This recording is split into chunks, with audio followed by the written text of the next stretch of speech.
Let me give you a quick, as quick as I can, history lesson. Okay?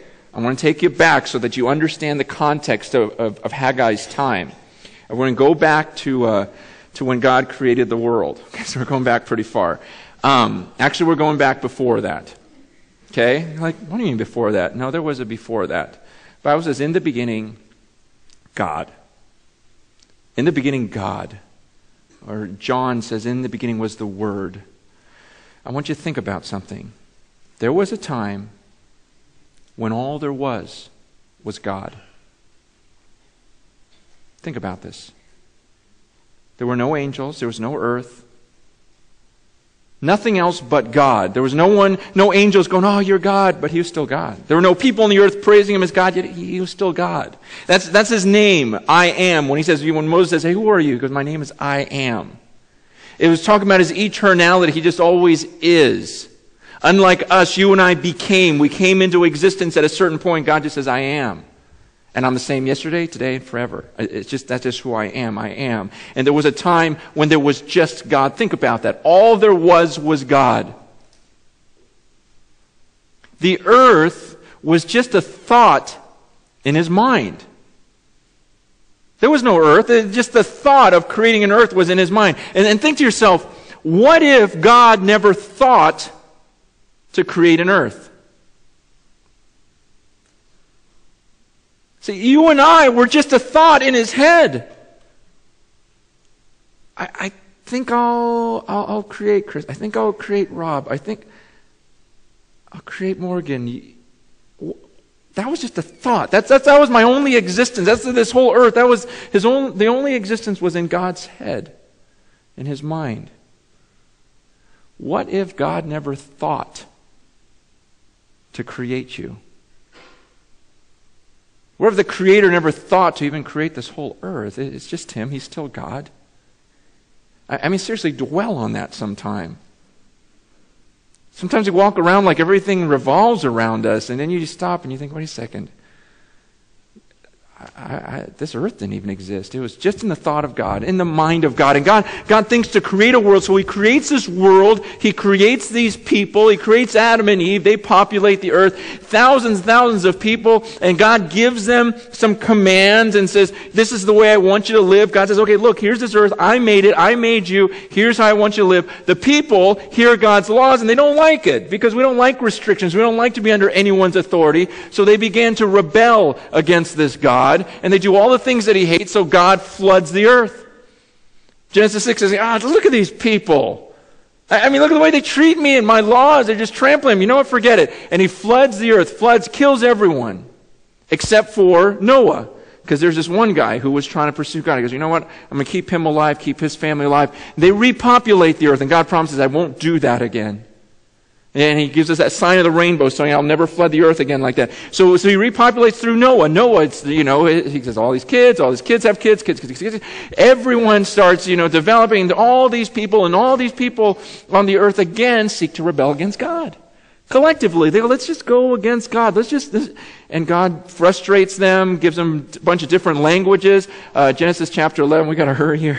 And they're going everywhere, their own languages, their own places, and all of them separately start rebelling against God again. We don't want to follow this God and his laws. So they start making up their own religions, and they start making up their own gods, saying, well, the way I picture God is he'd probably let me do whatever I want. And most of those religions back then, if you study them, a lot of them were built upon worshiping like phallic symbols and things because it was all to please whatever desire they had. They just wanted to make God their own creation, whatever would make them happy. And so you've got this going on all around the world, and all these people are saying, oh no, God's like this, and they had this freedom in their mind to make God however they wanted him to be, whatever they thought he should be like. And so God says, okay, that's enough of that. Here's how I'm going to show myself to the world now. He chooses this one man named Abram at the time. He goes, Abram, I'm going to change your name to Abraham, which is like a plural of your name, meaning there's going to be so many of you. You're going to have all these descendants. Abraham's going, one problem, I'm 100 years old, and have no kids, and my wife's 90 and she's not looking so hot. And God says, no, this is what I'm going to do. This is how I'm going to show myself to the world. I'm going to have you have kids. And your children, your descendants are going to turn into this huge nation, this mighty nation. And I'm going to bless this one nation so much. Just this one nation, not all the other ones, just this one nation, because I want the whole world to look at this one nation and go, wow, their God's the real one. Because you're going to go defeating armies way bigger than yours. And I'm going to bless and multiply. And none of this should have happened. But everyone's going to look at this nation and go, wow, their God must be the real God. And then I'll get the worship that I deserve. So Abraham has a kid, Isaac. Isaac has a kid, Jacob. Jacob has 12 kids. And God says, Jacob, I'm changing your name to Israel. And that's where we get Israel. Israel had 12 kids, and those are the 12 tribes of Israel, or his 12 sons. God says, you guys are my people. I'm going to start blessing you. Now, his people, they start getting attacked by the Egyptians. They become enslaved by the Egyptians.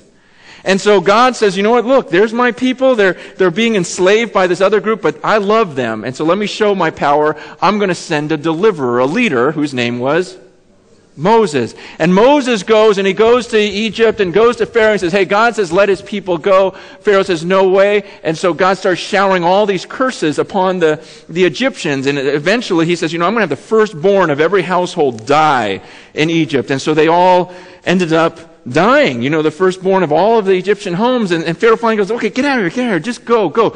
Your God is too powerful for me. I don't want to deal with this God anymore. We're all going to die if I keep rebelling against this God. So go, you're free, okay?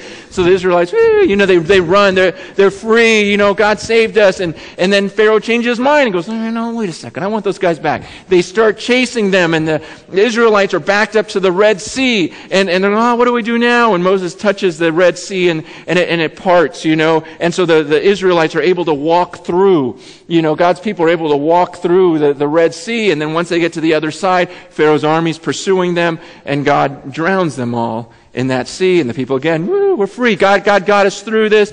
He really is God. He really is God. And God tells him, he goes, listen, not only that, but now I'm going to take you to this land. I'm going to take you to the greatest land. I promised to Abraham, Isaac, Jacob, and now you guys are going to get to go there because you're my people, and we're going to be this great nation, and their people are all fired up, and they send some spies out to the land that God was going to take them to. And the spies come back and go, we saw the land, it's beautiful, it's everything God said it would be, but there's these really big guys over there. There are these giants, and I don't think we can beat them. And God's going, wait a second. I just slayed the firstborn of all Egypt. You saw me do that, right? You saw all the plagues I put on them. You saw how I split the Red Sea wide open.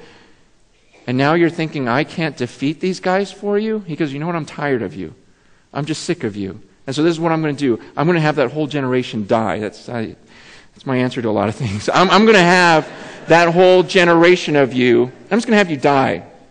That's what I'm going to do. I'm going to have you wander around the desert for 40 years. I mean, the kids are okay because they aren't in this decision. It's you guys. You guys are the leaders. You knew better, so I'm going to have you die out and your children. So after those 40 years, that next generation, they're going to go to the promised land.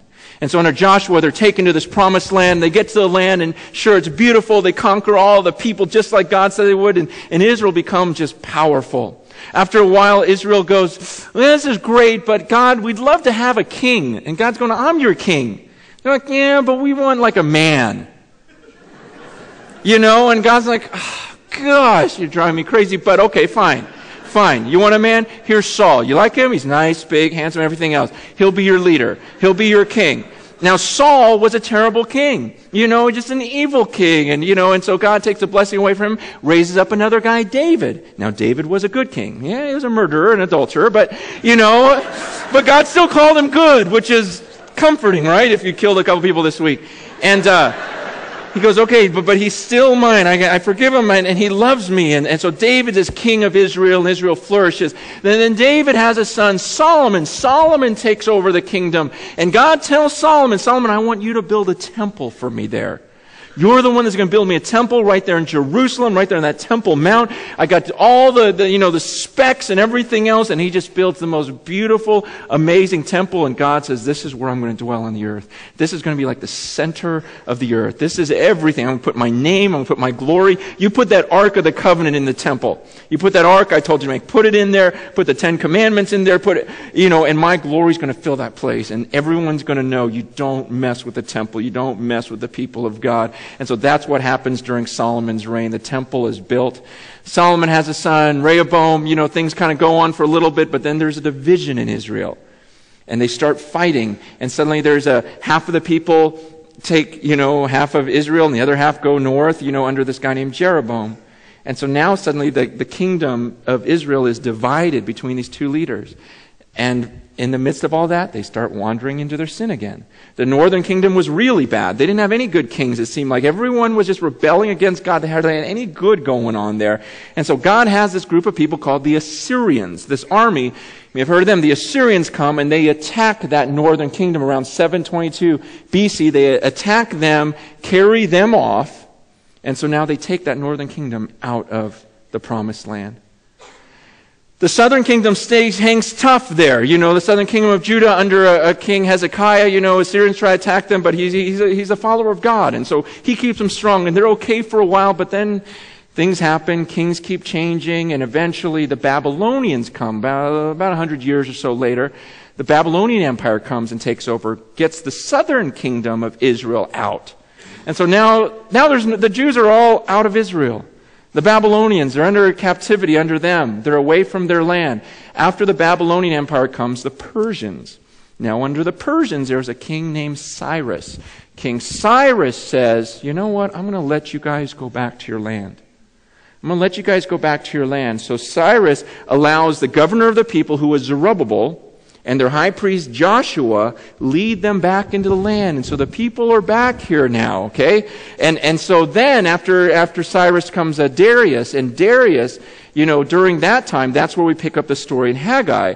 Haggai comes and speaks to Joshua, Zerubbabel, and the people and says, hey, I've got a message for you guys from God. Okay? You got it? Okay, so that's where we are in Haggai 1 now. Okay. Now, I left out a lot, okay? So don't go, oh, I don't have to read the Old Testament now. No, I left out a lot.